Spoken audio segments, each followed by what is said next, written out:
स्वागत है मेरे धुरंधर एकेडमी बैच में आप लोगों का। जैसा कि आप लोगों को पता है कि धुरंधर एकेडमी मैथ क्लासेस करवाता है। मैथ क्लासेस कौन कौन सा क्लास को करवाता है ये भी आप लोगों को पता होगा। 10th और 11th 12th तीन क्लास को मैथ क्लास स्पेशली करवाता है, जो कि फ्री में करवाता है। 11th क्लास का जो मैथ है वो आज से शुरू होने वाला है। पहला चैप्टर समुच्चय है, जिसको आज हम बारीकी से समझेंगे और बहुत ही बढ़िया से पढ़ेंगे। धुरंधर एकेडमी आप लोगों से ये वादा भी करता है कि आप लोग अगर मैथ में कमजोर है तो आप लोग को 100 में 100 दिलाने का दिलासा या भरोसा हम देंगे। आप भरोसा करिए और जीत आपकी होगी। एक बार भरोसा करिएगा, जीत आपकी होगी। तो चलिए हम धुरंधर एकेडमी के साथ अपना पढ़ाई स्टार्ट करते हैं, जो कि राजा से पढ़ाते हैं।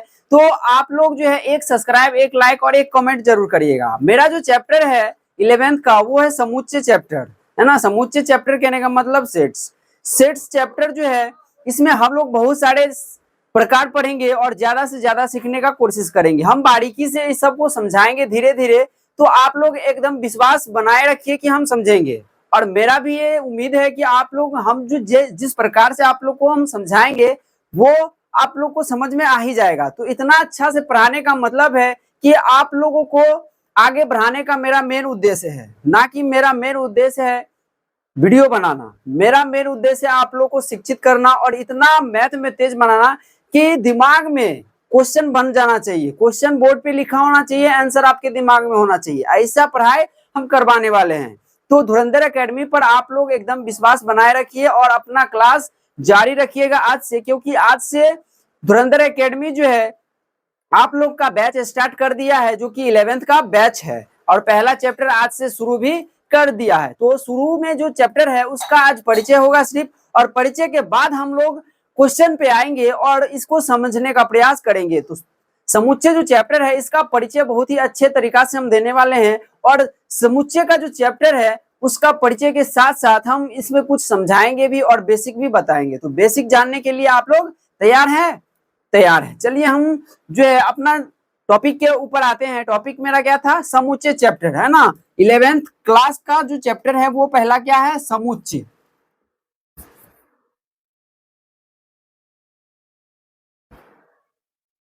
समुच्चय चैप्टर को समझने के लिए पहली बात कि आप लोग को बेसिक आना चाहिए, और बेसिक मैं आप लोग के लिए वीडियो में बना दिया हूं। और उस वीडियो को आप लोग पहले देख लीजिएगा, फिर जो है इस वीडियो को देखिएगा तो बहुत ही अच्छे से समझ में आएगा।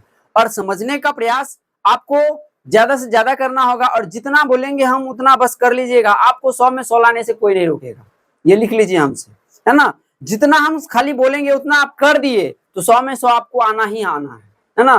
तो चलिए हम अपने टॉपिक की ओर ऊपर आते हैं। मेरा टॉपिक था समुच्चय चैप्टर, है ना। क्या था? समुच्चय। समुच्चय यानी कि सेट्स।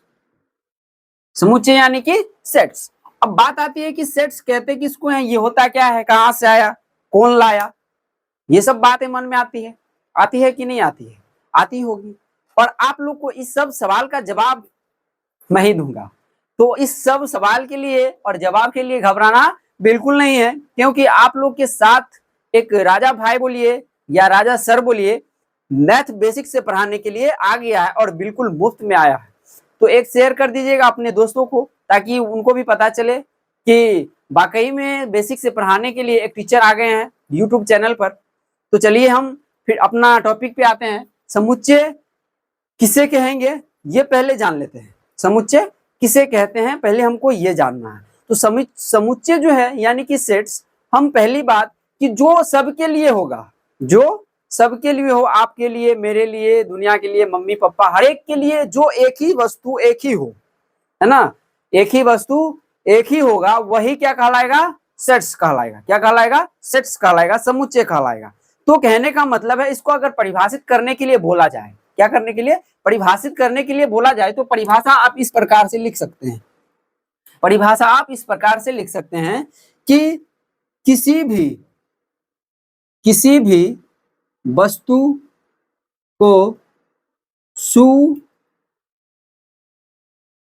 सुपरिभाषित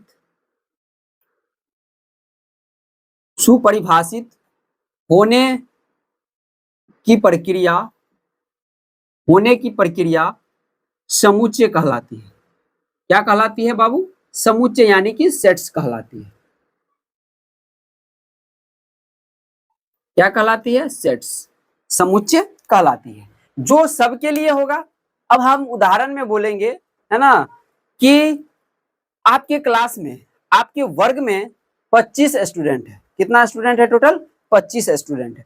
तो मेरे लिए भी 25, आपके लिए भी 25, आपके सर के लिए भी 25 और अदर बच्चे के लिए भी स्टूडेंट कितना होगा? 25 ही होगा।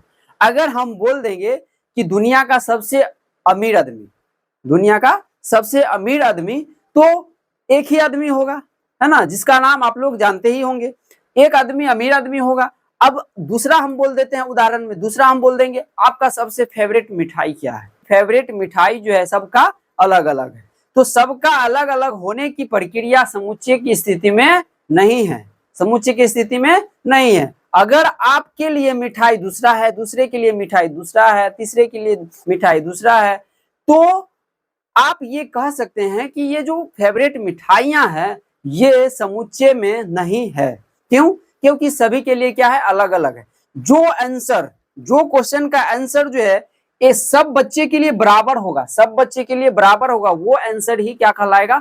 समुच्चय कहलाएगा। क्या कहलाएगा? समुच्चय कहलाएगा। तो समुच्चय का परिभाषा और समुच्चय आप लोग को समझ में आ गया होगा। अब हम बोल दिए कि भारत का प्रधानमंत्री, भारत का प्रधानमंत्री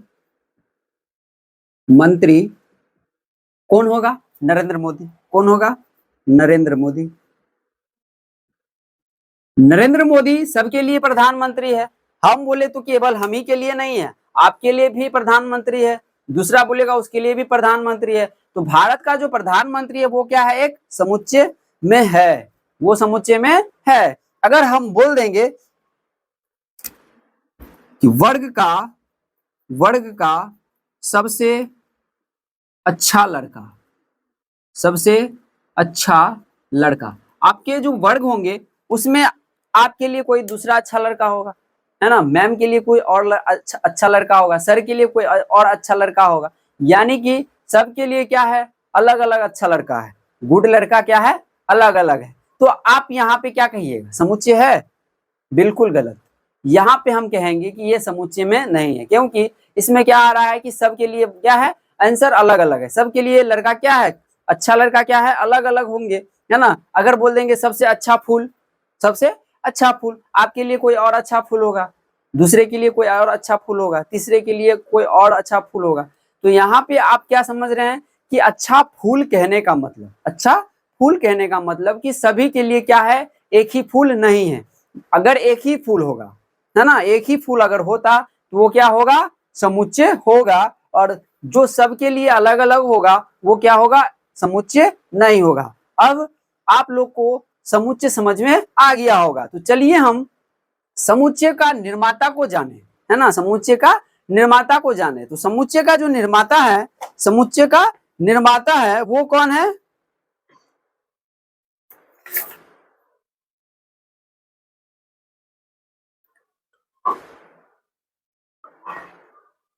समुच्चय का जो निर्माता है, समुच्चय का निर्माता यानी कि निर्माण करने वाला, लेखक बोलिए, निर्माता बोलिए, है ना, सब क्या है? एक ही है।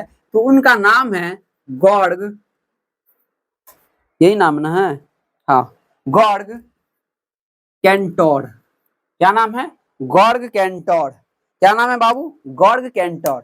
इसी आदमी ने ये समुच्चय का जो निर्माण किया था, यही आदमी है। इनका जो जन्म है, इनका जन्म जो है 1845 में हुआ था। जन्म कब हुआ था? 1845 में हुआ था। और मृत्यु जो है, मृत्यु 1998 में, 18 में हुआ था, सॉरी, मृत्यु कब हुआ था? 1918 में हुआ था। और जन्म 1945 में। गॉर्ग कैंटोन जो है, यही जो है समुच्चय का निर्माण किया था और बताया था समुच्चय के बारे में कि यह होता क्या है ना, कैसे इसको हम व्यक्त करते हैं, कैसे परिभाषित करते हैं। ये इसी आदमी ने बताया था कि समुच्चय का जो है हमारे भविष्य में क्या उपयोग है, ये इन्हीं आदमी ने बताया था, जिनका नाम है गॉर्ग कैंटोर। क्या नाम है? गॉर्ग कैंटोर नाम है। तो इस आदमी को आप लोग को याद रखना होगा कि समुच्चय का निर्माता कौन है। तो क्या लिखना है? गॉर्ग कैंटोर। क्या लिखना है बाबू? गॉर्ग कैंटोर। इनका जो जन्म हुआ था, कब हुआ था? जन्म इनका 1845 में हुआ। और मृत्यु कब हुआ? 1918 में हो गया। मृत्यु कब हो गया? 1918 18 में। तो आप लोग को ये समझ में आ गया होगा। अब चलिए समुच्चय का जो प्रकार होता है लिखने का, है ना, समुच्चय कैसे लिखेंगे वो प्रकार हम लोग जानेंगे, समुच्चय लिखने का प्रकार जानेंगे। तो इसको मिटा देते हैं, अगर लिखना होगा तो आप लोग लिख सकते हैं, वरना हम मिटा देंगे इसको। और एक बात और ध्यान में रखिए कि कभी भी आप जो है किसी का उम्र या किसी का हैसियत देख के उनका ज्ञान का पता नहीं लगा सकते हैं। जैसे अगर आप लोग सोच रहे होंगे कि ये जो सर हैं कैसे पढ़ाते हैं, है ना, तो कैसे पढ़ाते हैं मायने नहीं रखता है, कितना पढ़ाते हैं और कैसे समझाते हैं ये मायने रखता है। तो आप लोग जो है विश्वास रखिए कि हम आप लोग को 100 में 100 एक बार दिला के ही रहेंगे और आप लोग को एकदम बिल्कुल फ्री में क्लास करवाएंगे। तो आप लोग जो है, आप लोग को कभी नहीं घबराना है, समझे। और आप लोग जो है विश्वास करके चलिए कि हम जो है मैथ यहाँ से सीख के जाएंगे धुरंधर एकेडमी में। आप लोग का ही सपोर्ट क्या होगा, सभी बच्चे का भविष्य तैयार करेगा, है ना। आप लोग का ही सपोर्ट क्या होगा, बच्चे का भविष्य तैयार करेगा। तो आप लोग सपोर्ट करिए। चलिए हम सेट्स के प्रकार जानते हैं, लिखने का प्रकार।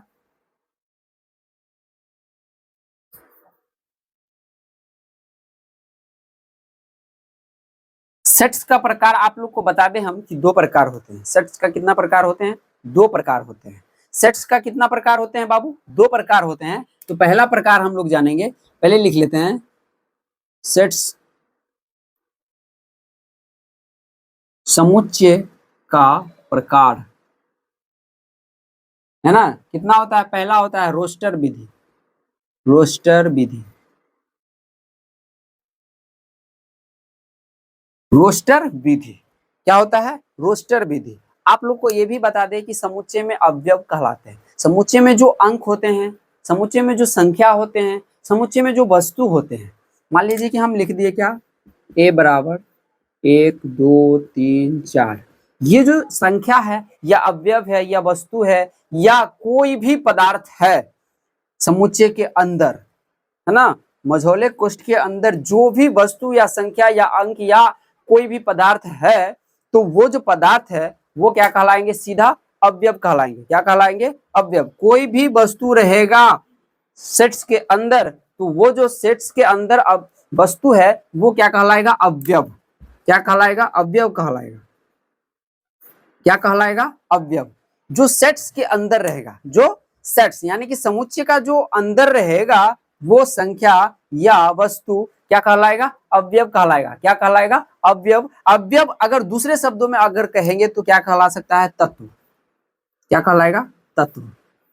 दूसरे शब्द, अब कोई कोई बुक में क्या होता है कि एक में अवयव दे देगा, किसी में तत्व दे देता है। तो आप लोग को कंफ्यूज बिल्कुल नहीं होना है, अवयव या तत्व हो सकता है ना, अवयव और तत्व दोनों हो सकता है। तो आप लोग को घबराना नहीं है। तो चलिए हम रोस्टर विधि पर बात करते हैं। किस पर बात करेंगे, रोस्टर विधि। रोस्टर विधि कहता है, रोस्टर विधि कहता है कि आप भैया उसको जो है अंक को या वस्तु को डायरेक्ट लिख दीजिए। क्या करिए, डायरेक्ट लिखिए, सामना सामनी लिखना होता है। रोस्टर विधि में क्या होता है कि सामना सामनी लिखना होता है। अगर हम मान ले, अगर आप मान लीजिए कि हमको लिखना है क्या, सम संख्या, सम संख्या का समुच्चय। क्या लिखना है, सम संख्या का समुच्चय लिखना है। मेरा क्वेश्चन क्या है, सम संख्या का समुच्चय एक लिखिए, है ना। क्या लिखिए, सम संख्या का समुच्चय लिखिए। तो सम संख्या क्या होता है बाबू, सम संख्या क्या होता है, जिसमें क्या होता है, जिसमें जो वैसा संख्या जिसको भाग लगाने पे, है ना, भाग लगाने पे पूरा पूरा क्या होता है, कट जाता है। क्या होता है, पूरा पूरा कट जाता है। या दो या केवल 2 से या 1 वही संख्या से क्या होता है, भाग लगता है, वही क्या होता है, सम संख्या कहलाता है। क्या कहलाता है, सम संख्या कहलाता है। तो अगर सम संख्या का समुच्चय लिखते हैं, क्या लिखते हैं, सम संख्या का समुच्चय लिखते हैं, तो इसमें क्या होगा, सम संख्या में एक समुच्चय मान लेंगे, एक क्या मान लेंगे, एक समुच्चय मान लेंगे। और सम संख्या में क्या लिखना है, समुच्चय लिखना है। सम संख्या में क्या लिखना है, समुच्चय लिखना है। तो लिखिए 2 हो जाएगा, 4 हो जाएगा, 6 हो जाएगा, 8 हो जाएगा। ये क्या है, सम संख्या का एक समुच्चय है। क्या है, सम संख्या का एक समुच्चय है। तो इसमें हम क्या देखें कि सम संख्या को डायरेक्ट यहाँ प्रदर्शित कर दिए। डायरेक्ट क्या किए हैं, प्रदर्शित कर दिए हैं। यहाँ पे हमको पूरा पूरा दिख रहा है कि ये सब क्या है, सम संख्या है। क्या है, सम संख्या है। यहाँ पे हमको क्या दिख रहा है, पूरा दिख रहा है कि सम संख्या ही है ना। हमको यहाँ पे कोई ये नहीं समझा रहा है कि सम संख्या है ना, कोई इंडिकेट नहीं कर रहा है ना। तो यहाँ पे आप लोग को समझना है कि क्या, कि यहाँ पे जो संख्या है ये पूरा पूरी क्या है, सम संख्या है। यहाँ पे इंडिकेट नहीं कर रहा, यहाँ पे हमको बता नहीं रहा है, ये समझ में हमको पूरा आ रहा है कि ये क्या है, सम संख्या। तो रोस्टर विधि का परिभाषा हम क्या दे सकते हैं, रोस्टर विधि का परिभाषा, रोस्टर विधि का जो परिभाषा है आप लोग लिख लीजिए, रोस्टर विधि वैसा विधि जिसमें समुच्चय को सीधे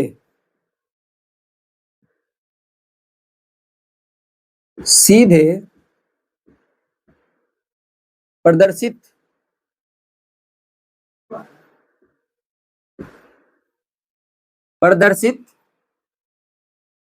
करते हैं, सीधे प्रदर्शित करते हैं, उसे ही हम क्या कहेंगे, रोस्टर विधि। कौन सा विधि कहेंगे, रोस्टर विधि। कौन सा विधि कहेंगे बाबू, रोस्टर विधि कहेंगे। कौन सा विधि, रोस्टर विधि, है ना। ये बात आप लोग को समझ में आ गया होगा कि इस विधि को हम क्या कहेंगे, रोस्टर विधि कहेंगे। कौन सा विधि को, रोस्टर विधि, जिसमें हम क्या करते हैं कि अवयव या संख्या, है ना, अवयव या तत्व को हम क्या करते हैं, डायरेक्ट प्रदर्शित करते हैं। क्या करते हैं, डायरेक्ट प्रदर्शित करते हैं। जैसे उदाहरण में एक क्या है, अवयव, क्या बोलते हैं, समुच्चय है, उसमें अवयव क्या हो जाएंगे, अवयव हो जाएंगे 2, 3, 4, 5, ये सब क्या हो जाएंगे, अवयव, है ना, क्या हो जाएंगे, अवयव हो जाएंगे। तो ये जो हम लिखे विधि में, इस विधि को हम जो लिखे, ये विधि क्या कहलाएंगे, ये विधि क्या कहलाएंगे, ये विधि क्या कहलाएंगे, आप लोग जल्दी से कमेंट में लिखिए, क्या कहलाएंगे, ये विधि जो है रोस्टर विधि कहलाएंगे। कौन सा विधि कहलाएंगे, रोस्टर विधि कहलाएंगे। तो आप लोग को रोस्टर विधि समझ में आ गया होगा और समुच्चय भी आ गया होगा। दो विधि होते हैं, एक विधि और बताना है आप लोग को, रोस्टर विधि आप लोग समझ गए होंगे और समुच्चय भी समझ गए होंगे। तो रोस्टर विधि को समझे होंगे तो आप लोग अगला जो विधि है, दूसरा विधि, उस विधि को जानने के लिए कमेंट इस वीडियो में जरूर करिएगा, ताकि अगला जो वीडियो होगा आप लोग के लिए बेहतरीन वीडियो आएगा। तो चलिए हम मिलते हैं नेक्स्ट क्लास में, और आप लोग जो है इस टॉपिक को याद रखिएगा और कमेंट जरूर करिएगा कि सर आगे पढ़ाइए। अगर कमेंट आ गया कि आगे पढ़ाइए तो हम और अच्छा से पढ़ाएंगे, और अच्छा से हम पढ़ाने वाले हैं। कमेंट सिर्फ करिएगा कि सर या समझ में नहीं आएगा या समझ में आ जाएगा या वीडियो अच्छा लगेगा, तो एक बार जरूर कहिएगा कि सर फिर से पढ़ाइए और अच्छा से पढ़ाइए, हम पढ़ेंगे। इतना खाली लिख दीजिएगा, आप लोग के लिए मेरा जान आप लोग का हो जाएगा। तो चलिए हम मिलते हैं नेक्स्ट क्लास में।